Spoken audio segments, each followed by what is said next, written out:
Hey guys, so firstly, welcome, and if you would like to, it would be really great if you could hit subscribe while you are here so that eventually more people can hear what I've got to say, because it is really important to everyone, honestly, not just me. Okay, and secondly, what I wanted to say today was, start from the beginning, shall we? So I was baptised when I was 21 years old. 7 years ago, nearly, almost 7 years ago. And at 20, I thought that I had it made.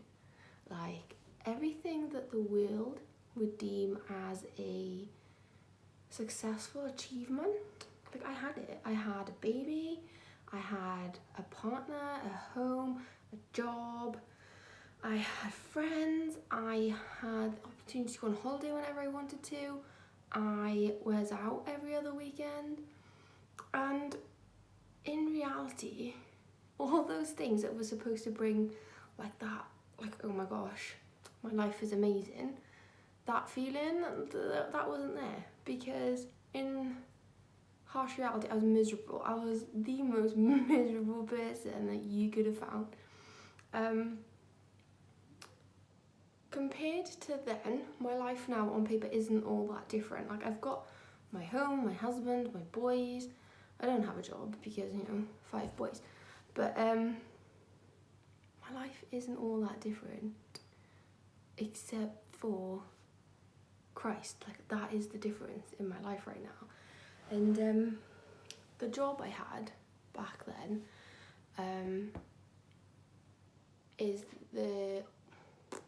was the opportunity, let's say, given to me to meet my husband.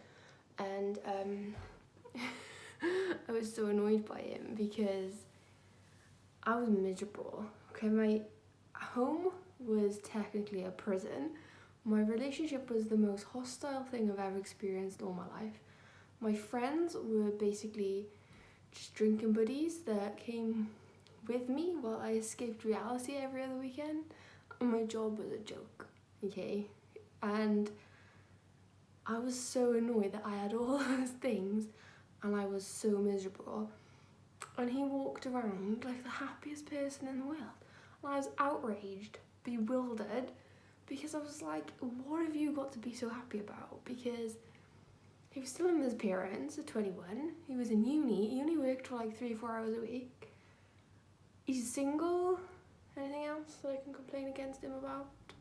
I don't know. But to me then, I was like, I've got so much more than you. Why are you happier than me? And I was outraged. And I became sort of like magnetized to him, because it was as if he had too much happy that his body couldn't contain it, and so it was like it was radiating from him. And like that, I was like, oh, I just craved it all the time. Like, I realise now that that happiness was the light of Christ that he had.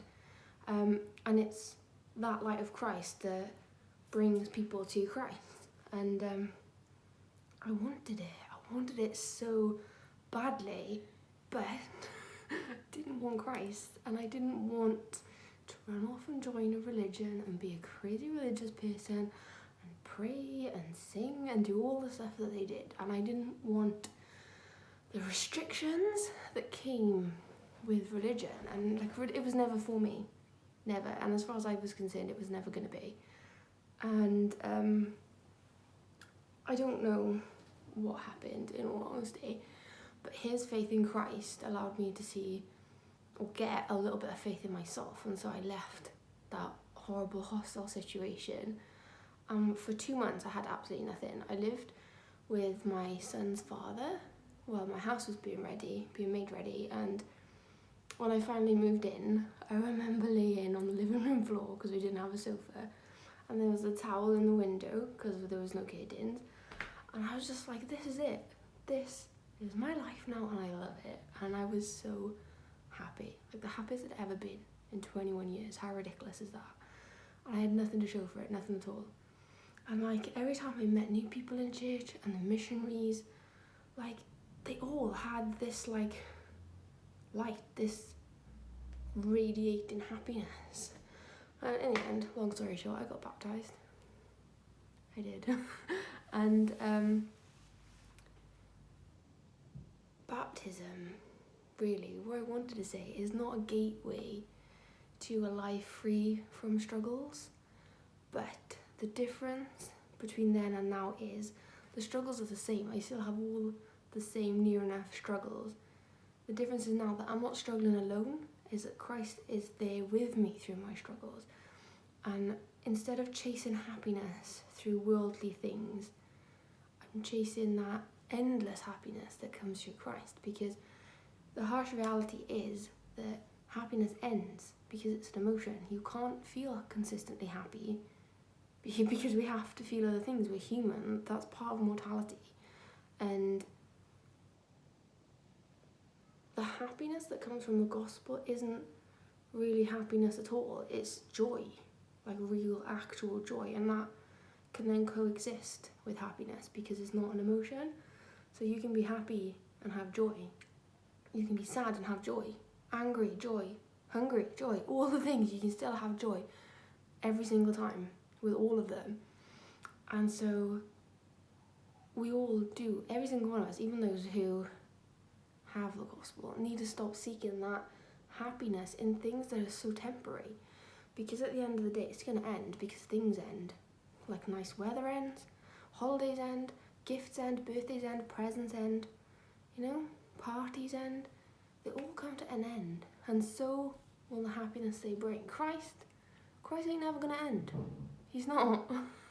And the happiness, the joy that comes through him is just as eternal and endless as he is. And so that is where we need to seek happiness for. It's Christ.